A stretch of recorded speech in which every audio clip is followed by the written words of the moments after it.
আসসালামু আলাইকুম বন্ধুরা, সবাই কেমন আছেন? আশা করি সবাই ভালো আছেন। আজকে আমি তৈরি করে দেখাবো দারুণ স্বাদের রসমালাই তৈরি রেসিপি। আর 1 কেজি দুধ থেকে এতগুলো রসমালাই তৈরি করে দেখাবো আজকে আমি। আর এই রসমালাইগুলো কতটা সুন্দর হবে আর কত নরম তুলতুলে হবে সম্পূর্ণ ভিডিও দেখে তারপর বুঝে নেওয়ার চেষ্টা করবেন।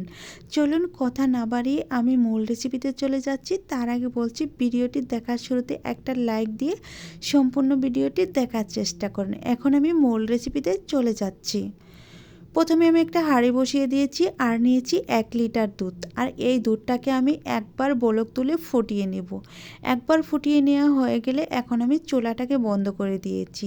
তারপর একটা মেজারমেন্ট কাপ নিয়েছি। এখানে 1 কেজি দুধের জন্য 1/4 কাপ পানি আর 1/4 কাপ ভিনেগার দিয়ে এখন আমি এখানে একটু একটু করে ঢেলে ঢেলে দিয়ে তারপর একটা ছানা তৈরি করে নিব। আর অবশ্যই ছানা তৈরি করার আগে চুলাটাকে অফ রাখার চেষ্টা করবেন, এতে করে ছানাটা খুবই সুন্দর নরম তুলতুলে হবে। তো আমার ছানাটা কেটে গিয়েছে। এখন আমি এখানে নর্মাল তাপমাত্রার পানি দিয়ে ঠান্ডা করে নিচ্ছি। অবশ্যই সঙ্গে সঙ্গে পানি দেওয়ার চেষ্টা করবেন, এতে করে ছানাটা খুবই সুন্দর হবে। এখন আমি ছানাটাকে একটা সুতি পাতলা কাপড়ের উপর ঢেলে নিচ্ছি। ঢেলে তারপর ভালোভাবে নিগড়িয়ে নিচ্ছি। আর ছানাটাকে ভালোভাবে ধুয়ে নেওয়ার চেষ্টা করবেন, এতে করে কোনো টকটক ভাব থাকবে না। এখন আমি ভালোভাবে চিপে তারপর নিগড়িয়ে পানিটাকে ফেলে দিচ্ছি। এভাবে আমি 10 মিনিট ঝুলিয়ে রেখেছিলাম। তারপর আমি একটা প্লেটের উপর নিয়ে চলে আসলাম।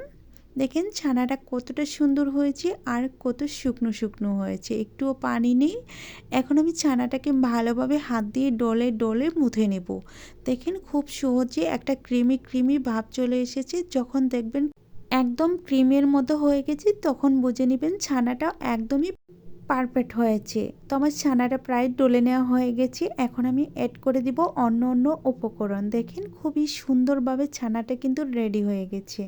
একটু দেখে বুঝে নেওয়ার চেষ্টা করেন, একদমই ক্রিমের মতো একদম প্লেটের সাথে মিশে যাচ্ছে। এখন আমি অ্যাড করে দিব এখানে 1 টেবিল চামচ ময়দা। ময়দাটা দেওয়া হয়ে গেলে দিয়ে দিচ্ছি 1 টেবিল চামচ চিনি, তার সাথে দিয়ে দিচ্ছি 1 চিমটি বেকিং পাউডার আর দিয়ে দিচ্ছি 1 টেবিল চামচ ঘি।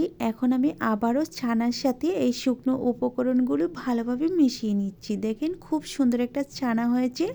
আর রসমালাই বা মিষ্টি যেটাই তৈরি করেন না কেন, ছানাটা পারফেক্ট হলে মিষ্টি আর রসমালাই দুটোই কিন্তু অনেকটা সুন্দর হয়ে থাকে। আমার ছানাটা তৈরি করা হয়ে গেছে। এখন আমি মিষ্টিগুলো তৈরি করে নেব।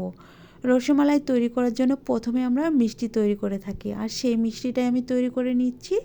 আমি মিষ্টিটাকে মিডিয়াম সাইজের করে নিচ্ছি, একেবারে ছোটও না আবার বড়ও না।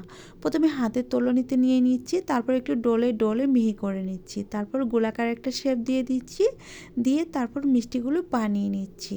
দেখেন একটা মিষ্টি বানানো হয়ে গেছে, মিষ্টির গায়ে কিন্তু কোনো রকম ফাটল নেই।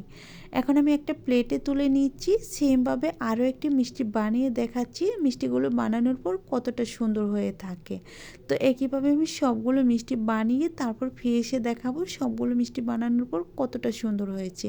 দেখেন এখানে কিন্তু অনেকগুলো মিষ্টি হয়েছে। 1 লিটার দুধের ছানা থেকে কিন্তু অনেকগুলো মিষ্টি হয়েছে। এখন আমি এই মিষ্টিগুলো সেদ্ধ করার জন্য চুলায় চলে যাব। চুলায় আমি একটা হাঁড়ি বসিয়ে দিয়েছি আর এখানে নিয়েছি 700 গ্রাম দুধ। দুধটার ওপরেই আমি মিষ্টিগুলো সিদ্ধ করে নেব। এখানে দিয়ে দিচ্ছি স্বাদ মতো চিনি। আপনারা চাইলে এলাচ গুঁড়ো দিতে পারেন ফ্লেভারের জন্য, আর চাইলে মিষ্টি খাবার লবণ পছন্দ করলে একটু লবণ দিয়ে দিতে পারেন। তার সাথে আমি আরেকটি টিপস দিয়ে দিচ্ছি, যখন আমরা মালাইটা তৈরি করব মালাইটা কিন্তু অতিরিক্ত ঘন করে ফেলা যাবে না, পাতলা অবস্থায় মিষ্টিগুলো দিয়ে দিতে হবে। এখন আমি একটা বলক তোলার পর মিষ্টিগুলো দিয়ে দিচ্ছি। একে একে সবগুলো মিষ্টি দিয়ে তারপর সেদ্ধ করে নিতে হবে।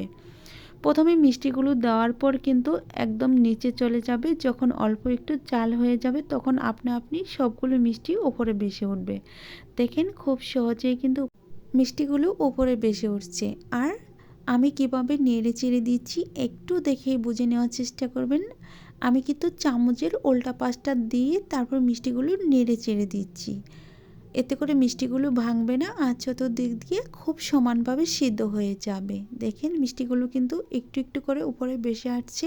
আর চুলার আঁচটা কিন্তু আমি মিডিয়ামে রেখেছি। হাই হিটে রাখলে মালাইটা ঘন হয়ে যাবে, এতে করে মিষ্টির ভিতরে মালাই ঢুকবে না। এখন আমি ডেকে দেব 5 মিনিটের জন্য। 5 মিনিট পর ফিরে এসে দেখাচ্ছি। দেখেন এখন কিন্তু মিষ্টিগুলো ফুলে দ্বিগুণ হয়ে গেছে। কতটা নরম আর ফুলকো ফুলকো মিষ্টি হবে কেটে দেখানোর পর বুঝতে পারবেন। আর মিষ্টিগুলো কিন্তু এখন ডাবল হয়ে গেছে ফুলে, আর মালাইটাও কিন্তু একটু টেনে এসেছে। এভাবে আরও 5 মিনিটের মতো রান্না করে তারপর আমি মিষ্টিটাকে আধা ঘন্টার জন্য ঠান্ডা করে নেব। আর ঠান্ডা করার পরে আমি মিষ্টিটা সার্ভ করে দেখাবো। রসমালাই যদি আপনারা সারা রাতের জন্য ভিজিয়ে রেখে তারপর সার্ভ করেন তাহলে খেতেও অনেকটা মজার হবে আর অনেকটা রস খেয়ে টইটুম্বুর হয়ে থাকবে। যে কোনো মিষ্টি যখন অনেকটা ঠান্ডা হয়ে যায় তখনই কিন্তু মিষ্টির টেক্সচারটা ভালো আসে। গরম অবস্থায় মিষ্টি খেতে ভালো লাগে না, এটা সবাই জানে।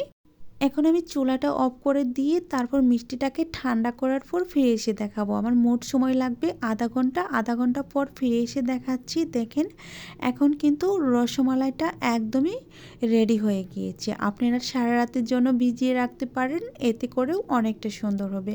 তো আমার কাছে সময় ছিল না দেখে আমি ঝটপট তৈরি করে ঝটপট সামনে নিয়ে চলে আসলাম। এখন আমি রসমালাই কেটে দেখাবো।